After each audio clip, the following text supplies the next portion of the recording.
आप विचार कीजिए, आप ट्रेन में जा रहे हैं, आपका स्वास्थ्य बिगड़ जाए, अकेले हैं, कोई आपको जानता नहीं है, और उस अवस्था में आपको मदद मिल जाए, आपको सुरक्षा मिल जाए, तो आपको कैसा अनुभव होगा। एक ऐसी घटना गीता प्रेस की पुस्तक में प्राप्त हुई। एक सज्जन थे कानपुर के, उनके मन में जिज्ञासा हुई कि मैं दर्शन करके आऊं बनारस में काशी विश्वनाथ के। वह कानपुर से निकले, दिन को ट्रेन थी 3 बजे, स्टेशन पर पहुंचे ट्रेन पकड़ने के लिए। जैसे ही ट्रेन पकड़ने वाले थे, पीछे किसी ने आवाज़ दी, अरे अध्यापक साहब कहाँ जा रहे हो, अभी ट्रेन में समय है। उन्हें लगा कौन बुला रहा है, सोचा कोई परिचित होगा। आवाज़ सुनकर रुक गए। नौजवान लड़का था, 25-30 साल का। उसने प्रणाम किया, कहा अध्यापक जी कहाँ जा रहे हैं। कहा मुझे बनारस जाने का विचार था, मैंने सोचा होकर आता हूँ। कहा ये ट्रेन नहीं है, यह तो दूसरी है, अभी आएगी थोड़ी देर बाद, वो 2 घंटे लेट चल रही है। कहा ठीक है। कहा मैंने पूछा आप कौन।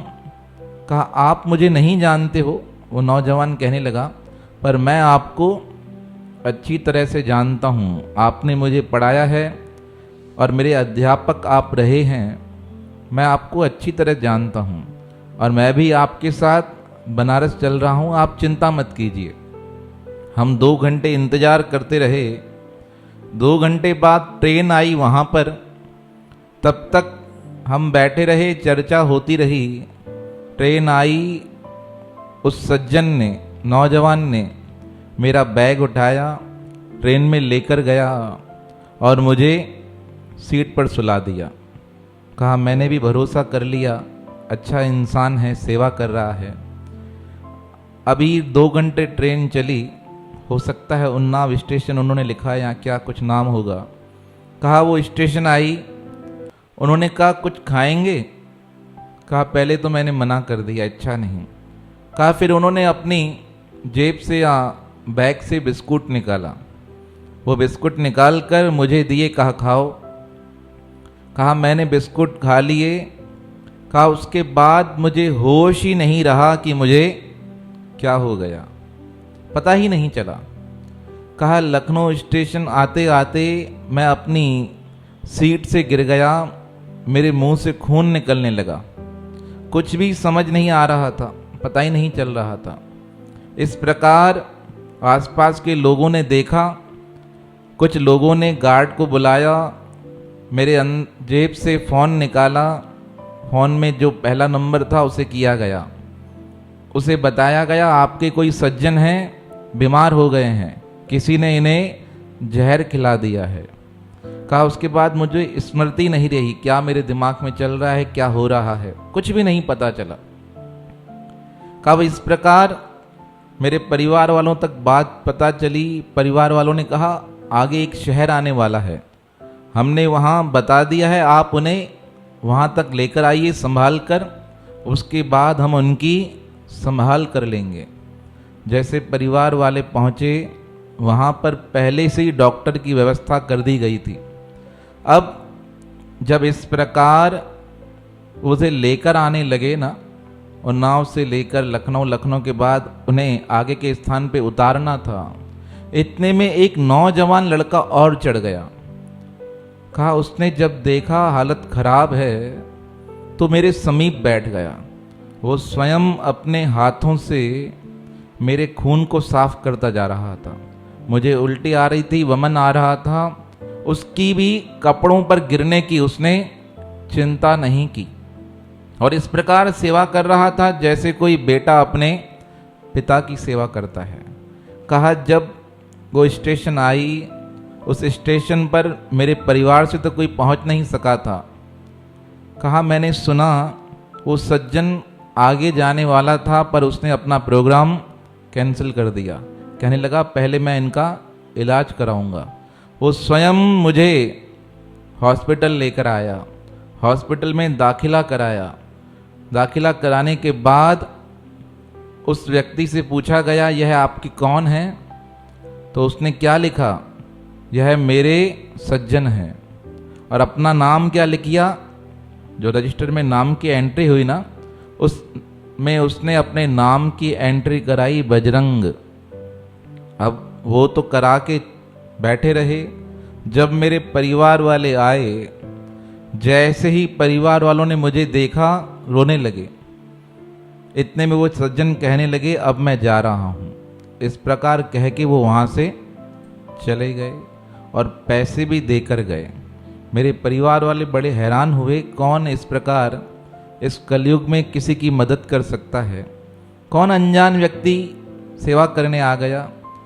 तब रजिस्टर में लिखा गया था तबीयत कैसी बिगड़ी, तब उस नौजवान ने लिखा दिया था इनके साथ एक व्यक्ति चढ़ा था इनके शहर से, उसने ट्रेन में इन्हें क्या खिला दिया था, बिस्कुट और जहर वाला, इसलिए इनके मुख से खून आने लगा। जब ये सब बातें पढ़ी गई ना, तो परिवार वाले हैरान हो गए। कहा ये जो मदद करने आया यह तो आधे रास्ते पर आया था, और इसे इन सारी बातों का ज्ञान कैसे हो गया। 3 दिन तक मैं हॉस्पिटल रहा, डॉक्टर ने कहा हालत गंभीर है, अब इन्हें परमात्मा के भरोसे छोड़ दो, ठीक हो सके तो हो पाएंगे। चौथे दिन मेरे स्वास्थ्य में सुधार आया और मेरे मुख से हनुमान चालीसा का निरंतर पाठ होता था, मैं करता रहता था। उन्होंने लिखा है, कहा चौथे दिन जैसे ही जागृति हुई मैंने हनुमान चालीसा का पाठ किया बहुत धीमे स्वर में। मेरी धर्मपत्नी प्रसन्न हो गई। हम घर लौट कर आए। घर लौट आने के बाद मेरे परिवार वालों ने मुझे सारी बात बताई और जिस रजिस्टर में सारी जानकारी लिखी पड़ी थी उसका पिक्चर भी मुझे दिखाया। मैंने पूछा वो कौन था सज्जन जिसने मुझे बताया। कहा जब तक हम वहाँ पहुँचे वो निकल चुका था। 10-15 दिन बाद मेरा स्वास्थ्य ठीक हुआ और एक दिन मैं अपने प्रभु का ध्यान कर रहा था। ध्यान करते करते मुझे बहुत रोना आ गया, बहुत। मेरे परिवार वालों को चिंता हो गई, पता नहीं क्या बात है, स्वास्थ्य में सुधार नहीं आया या कोई दिक्कत आ गई। मेरी धर्मपत्नी बच्चे मेरे नज़दीक आ गए, पूछने लगे क्या हुआ, रो क्यों रहे हो। कहा अब मैं पहचान गया। कहा किसे। कहा जो मुझे बचाने आया था। कहा उसका नंबर है, उससे बात करें, उससे मिलकर आएं। कहा ना उसका नंबर है ना उसका ठिकाना है। कहा फिर कौन है। कहा वो और कोई नहीं, साक्षात बजरंग बली आकर मुझे बचा कर गए। कहा उनके भरोसे ही आज मैं जीवित हूं। कहा आपने कैसे पहचाना। कहा मैंने वो कागज पढ़ा था ना, उस पे क्या नाम लिखा था, बजरंग।